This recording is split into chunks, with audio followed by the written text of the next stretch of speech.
bring up the tricky question, especially sitting up here on a panel of co-ed and single-sex schools. So I'm going to try to take it from my perspective, and obviously discussions will be had, because looking for a school is obviously a very personal choice. And you're all doing your research well in advance of the application deadline, so you're gathering information at this time, and I think it does come down to a personal choice. So we're looking at boarding, we're looking at day, we're looking at girls and all girls, all boys, or co-ed. And obviously at Havergal, we've been an all-girls school for 120 years, so we really believe in the all-girls education and single-sex.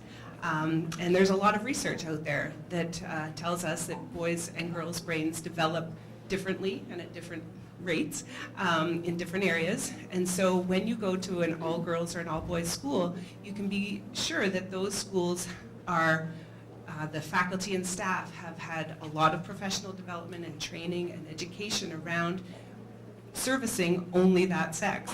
And it goes from, I know at our school, from the types of equipment that we put in our gym and our workout facilities, right up to the curriculum and how it's taught. They're all specifically geared toward how girls' bodies develop, how their minds develop, and I'm sure it's the same at the boys' school. One specific example we like to use is that our classroom setups.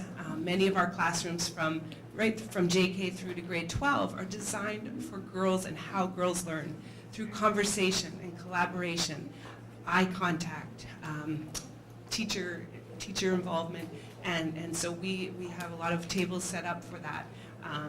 In the upper school, they're called Harkness tables, and they sit around in seminar type classes where there's a lot of discussion.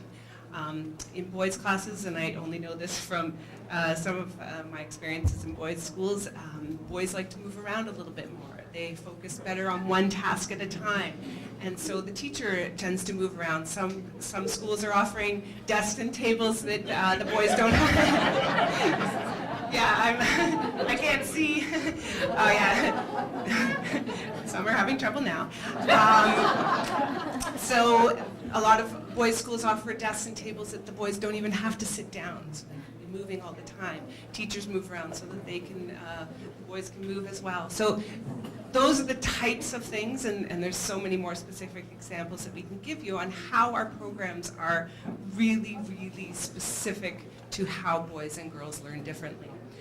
Now, we also agreed that it's a co-ed world, and some people wonder, if you're only with one sex, how do you learn to socialize with the opposite sex? And we believe that in the classroom, boys and girls learn better without that distraction. And a lot of our students say they love not having that pressure, that social pressure, that distraction in the classroom. But they're not going to say that on the weekend or after school they don't want to necessarily be with boys. So I know that there are many opportunities from our Havergal Crescent Ultimate Frisbee team. They play together in sports teams, debating, cross-country. I'm just thinking off the top of my head, there's a lot of co-curricular opportunities with different schools that collaborate to offer those experiences. And we also have an organization called COSIT in the Greater Toronto area that provides opportunities for dances, for talent nights, coffee houses, age-appropriate at different levels,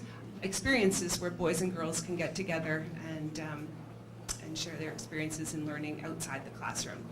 Even at the upper levels, sometimes there are some curricular things that happen between schools as well, and also clubs like DECA and those sort of things that are more of a learning opportunity, but great. So I really can only sum it up in that it's a very personal choice that you're going to have to find what that right fit is for your child.